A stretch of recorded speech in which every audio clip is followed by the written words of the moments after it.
Hi guys, it's Carol. How you doing? I'm doing pretty good. I'm okay. Can't breathe.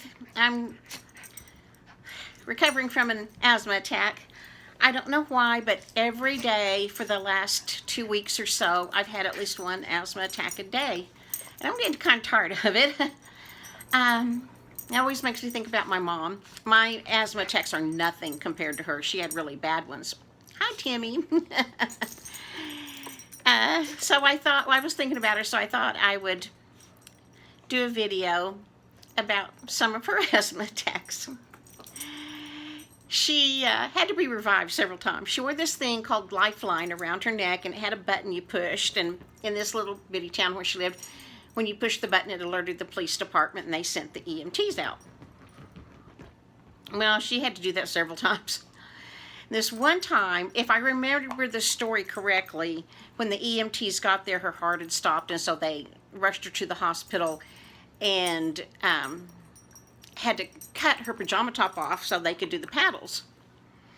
Well, later, when she, after she was ready to leave the hospital probably, she discovered that they had cut her pajama top off. Oh man, she was mad. I mean, she was mad as long as she lived after that, because they cut her pajama top off. And I told her, Mom, they were trying to save your life. And she thought, well, they could have just unbuttoned those 4 buttons. I told her, that seconds count, Mom.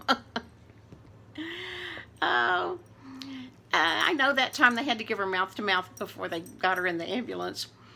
And the next time that I recall her having a really bad asthma attack, I lived in Albuquerque, which was about 3 hours away at least from the town where she lived. And she had a bad asthma attack, had to go to the hospital, and my sister called me, and she said that this was a bad one, and that this was probably it, that her doctor said she was brain dead. She was in a coma. So my husband and I grabbed the 4 kids, went by an ATM, got in the van, and took off for the hospital. The one thing I remember about that trip is my little boys were young at the time, probably 2 and 3 or 1 and 2, I don't know. Anyway, the older one rolled down his window. We were on the interstate going 70 miles an hour. He rolls down his window, takes his shoe off, and throws it out the window. His only pair of shoes. And of course, there was no way we could go back and ever find it. Who knows where that was? Anyway, get to the hospital. My husband drops me off. And I go in, and my sister's in the room. My mom's laying in this hospital bed, looking like warmed over dead. Just the thing that... things that I see that bother me really stick in my mind, and what sticks in my mind was her hands were bent, both of them, but her fingers, I can't even do it. Her fingers were bent back to the top of her hand. I mean, really creepy. And her toes were like that too. Her toes were bent towards her ankle. Oh, we have to play fight now. Babies, give me a throw toy. Anyway, go in. I guess my sister fills me in on what all the doctors said, and meanwhile, my sister-in-law there in town has alerted the Baptist minister from that church where I got married. Not the same minister, but a different one. Molly. And so this one's name was Brother Bob. He called my mom's room to see how I was doing, how she's doing, everybody. Well, the phone was on this unit right next to her bed with a landline on it and a bunch of other things. I don't know what they were. Anyway, the phone rings, and I'm standing on the other side of the bed. I reach across the bed, grab the phone, and say hello. It's Brother Bob. Oh, Brother Bob, she is in a coma. The doctor says she's brain dead. I guess we need to plan a funeral. When I said plan a funeral, her eyes flew open. And she glared at me. She had this glare, that stopped you dead in your tracks. She glared at me like that, and then her eyes shut again.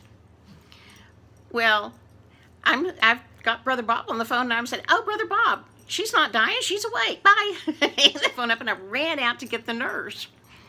The nurse's station was directly across from her room, and get the nurse. She comes in with me, and there my mom is, stiff as a board, eyes shut, hands and toes all curled back.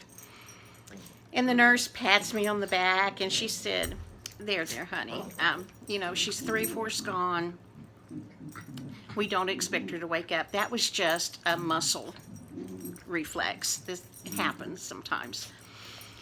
Okay, she leaves. My sister and I are still there. Later, sometime, I don't know how long later, her eyes opened again.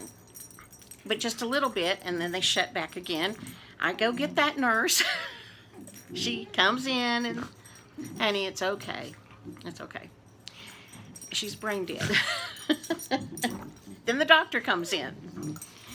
Now, this was, you know, a little tiny hospital, a little tiny town, and he said to us, you know, we don't have the kind of equipment that can prove that she's brain dead, but let me show you. And he took his fist, and I can't tell you how hard he hit her, but as hard as he could, right in the forehead. I mean, over and over, as hard as he could. And he yelled her name really loud each time. She never flickered an eye, never moved a muscle, just laid there. And he said, she's brain dead. You know, it'll just be a matter of time before she passes away. He leaves. And so we're all just waiting. She was in that coma, I think, for 3 days. And then she woke up. She wasn't brain dead. But the first thing she said, now first of all, I have to say, this woman was not religious in any way. I doubt she even believed there was a heaven. She woke up, and the first thing she said was, oh, hell, I had to come back here. She didn't cuss. And she sure was mad that she had to come back here. And I asked her several times over the rest of her life to tell me about where did she go that she didn't want to come back here. She never would talk about it. Never would. And I wish she had, because I love near-death stories. I believe every single one of them. But no, she wasn't going to tell us what she experienced. And a couple of years after that, she passed away. But never told us what she saw. And I wish she would have. Okay, that's all I know. I'll talk to you later. Again, I'm so frustrated. I have all these videos stuck on YouTube that says processing, and they've been there for days. I sent a message to YouTube, and I got like a computer-generated message back that says, have you resolved your issue? No, I have not. But I'll keep working on it. Obviously, it's operator error, I'm sure. But I'm going to have some videos for you again real soon. Bye. Thumbs up. Subscribe. Hit notification bell. If you like one of my videos, if you especially like one, hit that share button and send it to one of your friends that might think it's funny or whatever. Okay. Bye.